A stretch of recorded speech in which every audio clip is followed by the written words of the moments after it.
For this little video session, I am going to demonstrate how to decorate this paper mache box. And as you can see, it resembles a book. And I would like to paint it with some sort of design and yet have it look kind of like a book. So I'm going to show you how to do it. So this paper mache, it's going to require having gesso put on there, or gesso. I pronounce it gesso. And it's acrylic gesso. This is a quick drying one with a matte finish. I find that's the kind I like best for this kind of thing. And it is a very messy endeavor. However, I'm going to show you how to use it. It looks a lot like marshmallow cream. But what it does is take a surface like this that's kind of porous and make it so it can be painted on more easily with such as acrylic paints or oil. I don't know about oil paint. I heard you could, but I've never tried it, so I don't really want to guarantee that that would work.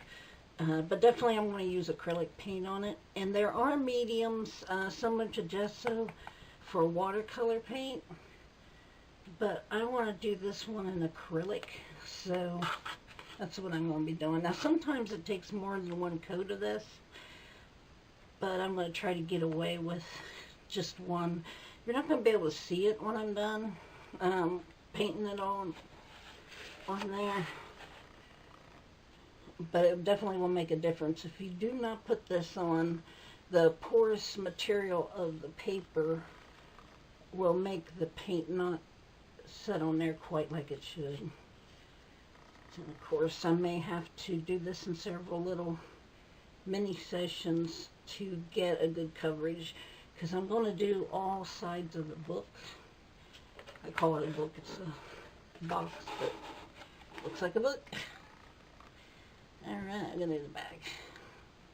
And I have not finalized the idea that I want to do for the cover. I was kind of thinking of making it look like some kind of antique tome. However, I may change my mind by the time I get done drying the gesso. Even though this says quick drying, you do want to leave it set even after it feels dry, because as will be done with the acrylic paint, underneath that dry feel can still be some pockets of moisture. And if you get too speedy about covering it with other stuff, it will greatly damage your final result. So that's that for that part. And I will come back later. I gotta clean out the brush fairly quickly, but I will come back later and do the areas where the pages would be if it were a real book. Let me tell you about the brush. I have one brush I use for gesso, and sometimes I use it for varnish, but due to the nature of these coatings, I'm a little worried about not getting it all the way clean, so I don't use it for paint very often. I have one identical to this, so I gotta be careful I don't mix them up. But this size is about a 1 inch, maybe 3/4 inch, and I find it does the best job for larger surfaces like this for gesso.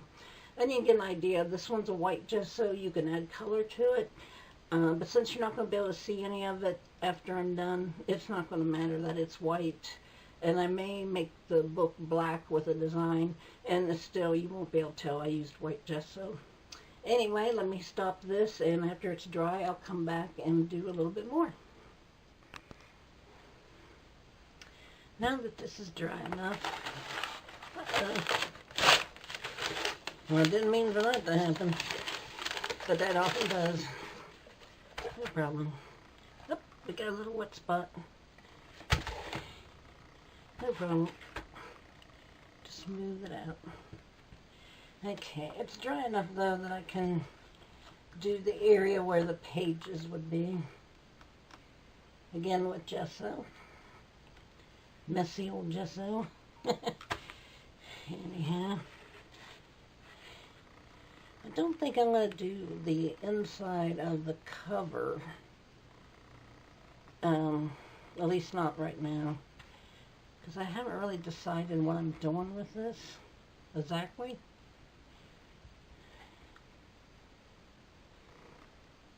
I'm going to have to put a little bit on there to smooth it out.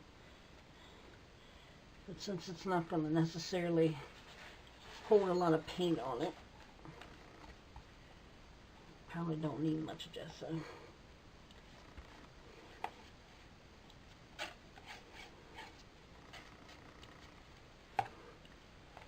And I am a messy painter, if you haven't noticed it already. Of course, with gesso, it's not quite as important to be a perfect painter, but still would be nice for it to look decent. Okay, now I got that side done, and I'm going to have to wait for that to dry, and if it feels smooth enough, I can go ahead and demonstrate painting this project after this. And we can get some ideas by then on what will look good. Anyhow, I'll talk to you in a little bit. Okay, now I'm going to start adding some color to this. And normally I would sand this down, maybe put more gesso on, but this is just a simple project, and I'm not going to go to all that trouble at this time anyway. But what I will do, which will make up for the sanding, is put a little glazing medium in my paint. And this is an acrylic, that's a water-based paint. I'm going to use a fairly large angle brush because this is just a large area. And I'm deciding yet if I want to add the opposite color to the red to give it a darker shade in places, to kind of give an antique effect, but I'll see how it goes as we progress on this. I've not rehearsed this project, so it may turn out more interesting than what I thought. That's a pretty bright color. I may need to tone it down with a little something to not make it look too bright for whenever we want to use it for eventually. Cover up all that white. Now by adding a medium to the paint, it helps it stay wet just a little longer and spread a little better.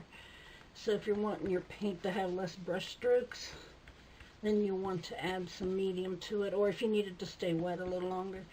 I notice when I'm painting on gesso, it tends to dry a lot quicker, and that can be a real problem when you are trying to create something and the paint starts making little balls of acrylic paint, and that is not an outcome you want.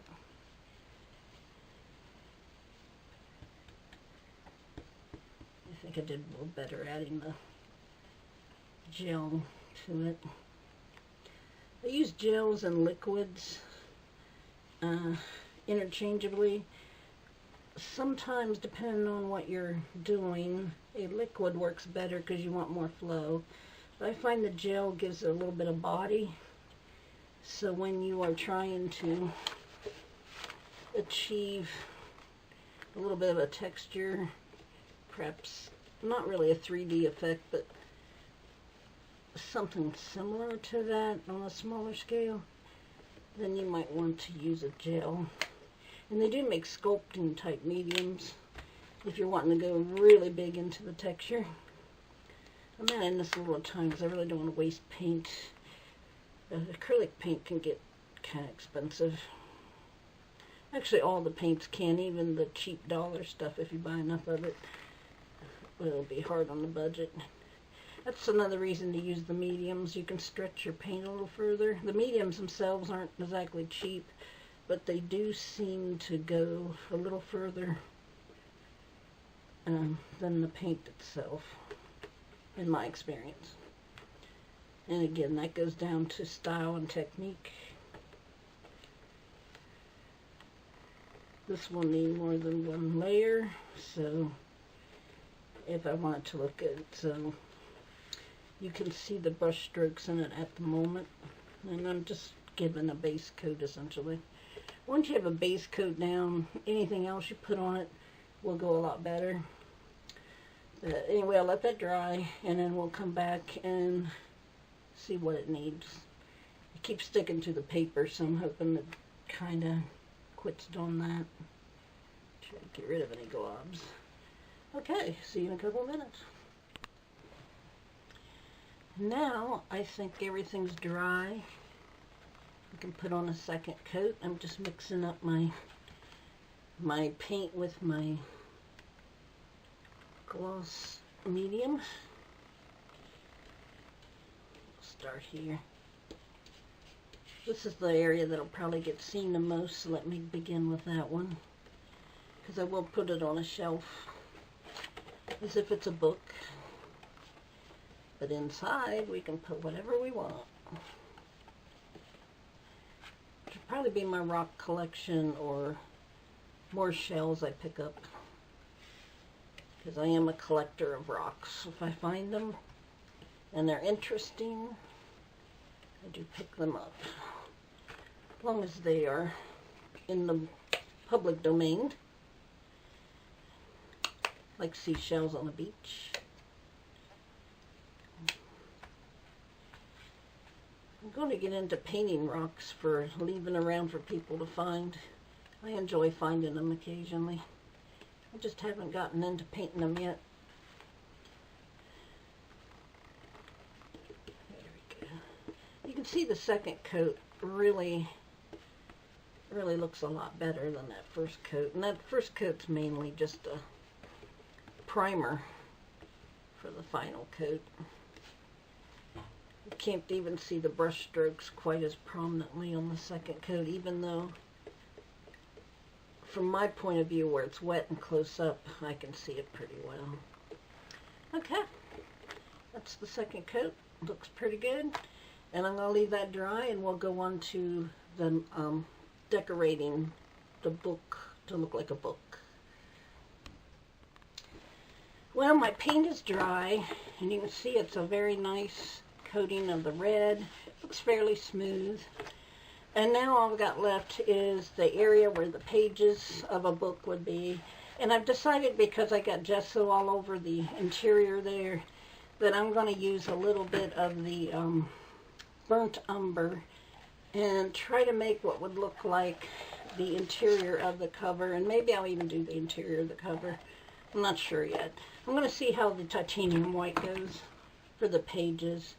And then I'll start filming, and the details, the decorations, all that I plan to do with it. I'm not going to go real elaborate because it is a storage box, and I'm not going to be working with it a lot where anybody's going to see it, so I'm not going to put a lot of effort into it.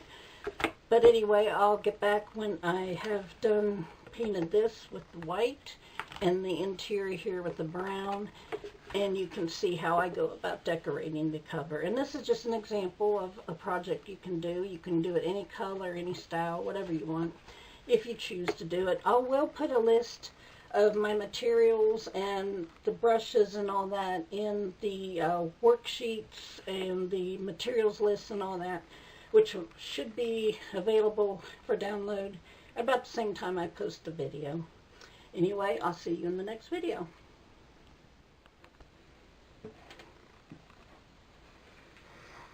Okay, I have touched up areas.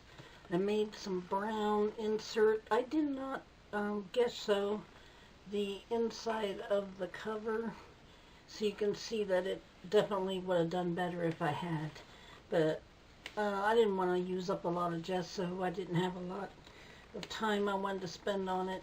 And of course the white for the pages and the cover in red. I thought long and hard on what would look good, what would look similar to a book, and decided that I'm going to just add a few accent lines. And I want to decide how to make them straight, so I just took an index card and a pencil. I'm going to make some guidelines. It doesn't have to be perfect because you can erase the pencil afterwards carefully or the paint will come off. And books tend to have these little lines on the covers. So I was going to make something very simple, because this paper mache book, I'm finding that it wants to warp and some other things. It's really not the best material. I would suggest, if you're going to make storage boxes and paint them, especially with acrylic paint, that you invest in some actual wooden boxes or some sort of material that's made to be painted on. This is going to have to be, it might not be perfect straight. I'm doing the best I can with it. Just have to get an idea.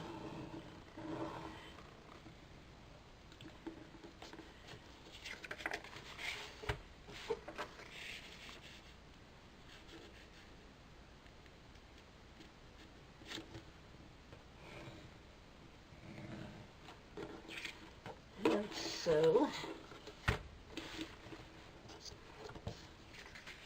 guess I want to make that kind of a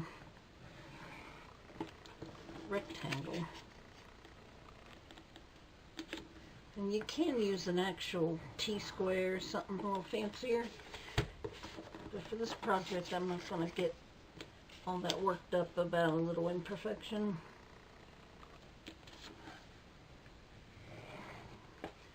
However, there will be other projects I'll be a little bit more picky about. It's hard to pick up this thing.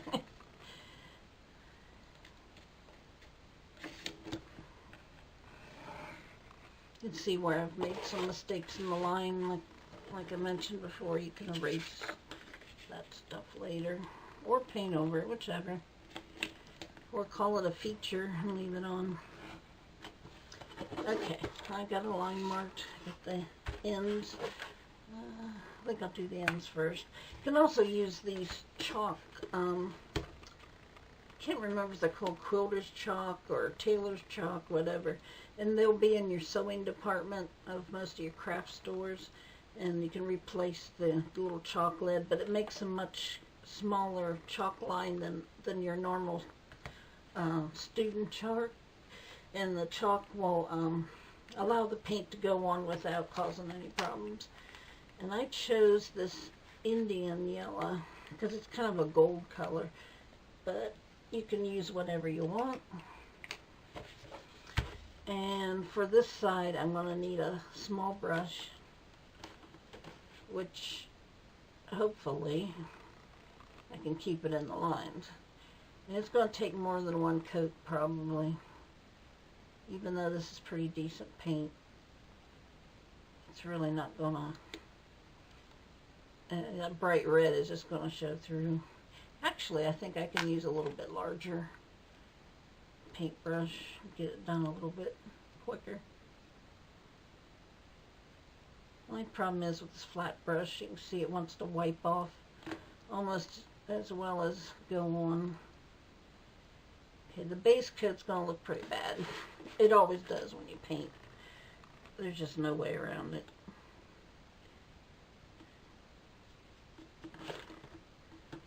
You'll be surprised how well it'll look on the second coat.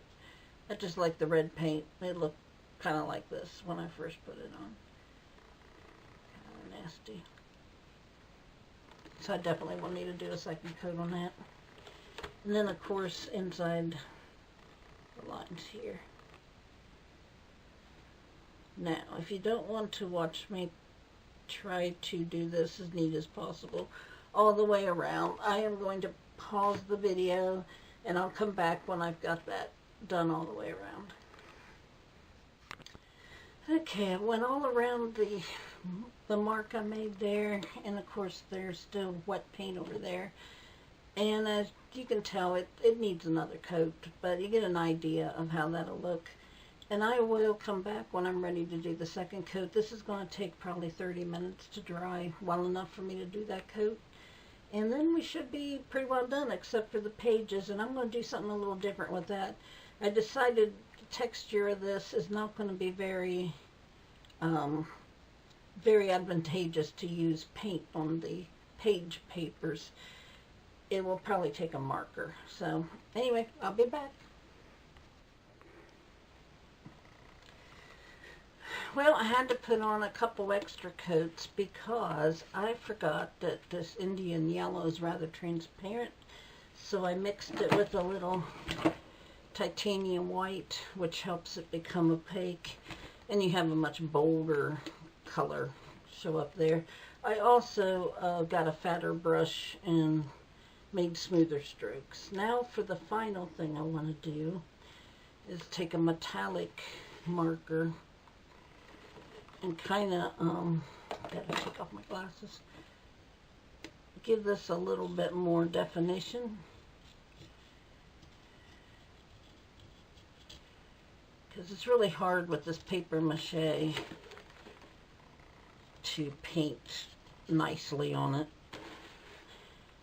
It is not the best material, that's for sure.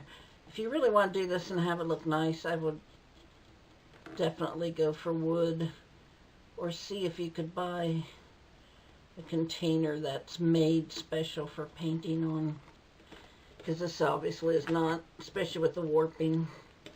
But once you get some definition lines around, it cleans it up a good bit. But I can feel even under my hand that paper mache, even though with the gesso and all that on there, the texture really is difficult to work with. I'm gonna just make a line. That almost makes it worse, doesn't it? It actually looks better once you get a few coats of even the marker on and put it around. Now, if you want to put a title on your little book case here, you certainly can. I couldn't think of one I really wanted because of the point of it being a storage type container. I mean, do you put something on there like Once Upon a Time, perhaps? You could. You can make it anything you want. That's the fun of creating. Now I'm going to continue to go around here until I get a nice thick gold line around that yellow. And of course that's going to take a while, so rather than put that all on the film and be boring, I'll continue to do that. You'll get to see it in the final thumbnail picture. And like I said, you could give it a title. How about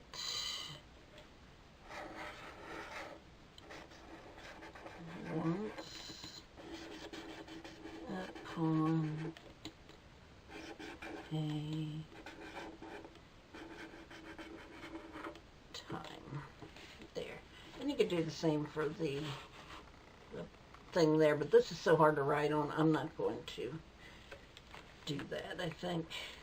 Anyhow, I'll finish putting this on, and there'll be a materials list and a worksheet to tell a little bit of the process on the website, and it should be available for download about the time I put the video up. I'm going to continue this and put it in the thumbnail, like I said.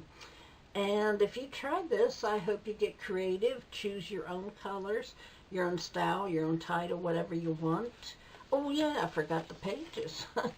Just for that, I would recommend a fine line or something easy to write with. And just make, I'm trying to do that so you can see it, lines down there for the pages.